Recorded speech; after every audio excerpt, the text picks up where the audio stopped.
Alors, de retour voix off, on a une première partie très chargée aujourd'hui avec Ariane Genet de Miomandre. Bonjour. Bonjour Ariane, alors, qui vient nous parler de Visakha Puja. Exactement. Pleine lune de mai, un spectacle qui va prendre l'affiche le demain. Oui.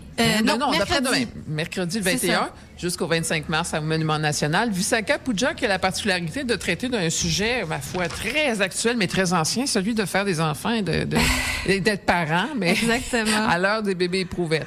Je vais vous laisser en parler. Ben, c'est ça. En fait, Visakha Puja, d'abord, expliquer le petit mystère autour de ce mot.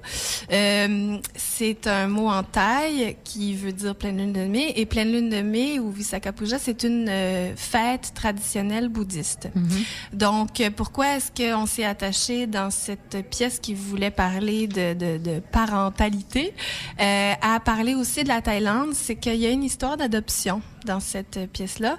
Il y a même plusieurs histoires d'adoption. Mm-hmm. Il y en a qui tournent bien, il y en a qui tournent mal, il y en a qui tournent pas. Et il y en a plusieurs donc qui sont en Thaïlande. D'accord. C'est vraiment une pièce qui saute du Québec à la Thaïlande. Mm-hmm. Avec deux des personnages qui sont thaïlandais et puis les autres qui sont québécois. Alors, il y a un couple qui va essayer d'avoir des enfants, il y en a une qui veut adopter, il y en a un autre qui veut pas. Il va y avoir des histoires d'insémination artificielle, de mères porteuses, de familles d'accueil. On parle vraiment de toutes les façons d'être parent, mais aussi, surtout, des façons atypiques. Ah, d'accord. Puis tout ça, la petite balustrade du Monument National? Non. Pardon, excusez-moi. Oui, excusez-la. Franchement, je m'étais dit... Non, mais en plus, avec la vidéo puis des marionnettes balinaises, n'est-ce pas? Oui, ben voilà. On a des marionnettes d'ombre inspirées des marionnettes indonésiennes. On a aussi des marionnettes à gaine, à tige, dont une vraiment super qui devrait donner la curiosité aux auditeurs de venir voir. Là, c'est une marionnette utérus. Ah bon? Oui.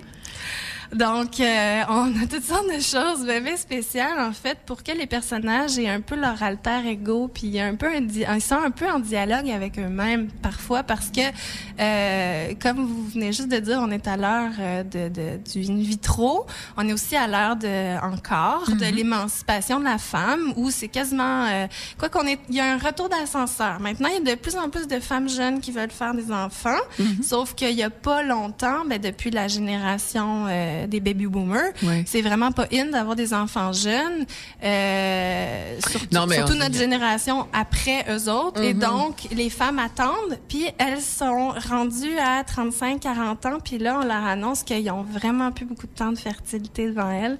Puis là, elles se posent la question, est-ce que j'y vais? Est-ce que j'y vais pour maximiser mes chances avec le in vitro? Est-ce que j'y vais avec l'adoption? Est-ce que je fais de l'adoption internationale? Est-ce que je fais de l'adoption dans mon propre pays? Qu'est-ce que ça implique au niveau des coûts? Qu'est-ce que ça implique au niveau de la loi? C'est plein de choses qui sont super méconnues et dont j'avais très envie de parler. Oui, parce qu'en fait, c'est une génération aussi qui s'est buté la porte sur le nez, si je peux dire, hein, parce que, je veux dire, on s'était fait dire, parce que, par l'autre génération, prenez votre temps, faites votre carrière, puis après ça, ceux qui nous disaient ça, ils avaient une carrière déjà, puis leur famille était derrière eux. Hein, oui, puis il y a beaucoup de femmes qui ne savent pas que une femme sur 10 autour de 35 ans va avoir des problèmes de fertilité. Et ça tombe à une femme sur 3 à partir de 40 ans. Oui. Puis d'autant plus qu'il y a de plus en plus d'hommes qui ont des problèmes d'infertilité. Parce que, je veux dire, oui, les hommes sont plus fragiles, en tout cas, que les femmes là-dessus, même encore, semble-t-il. Fait que voilà, écoute, de grands mandats pour, en tout cas, pour... oui, la Thaïlande, les fêtes bouddhistes, tout ça pour rythmer la pièce qui, en fait, pleine lune de mai, c'est aussi parce que c'est les cycles de la lune, ça se veut très poétique. Oui. Puis c'est aussi comme toutes les faces cachées autour de la parentalité. Donc, c'est le 3e spectacle que vous faites à Mythomanie, oui. La compagnie Mythomanie, c'est sa 3e production.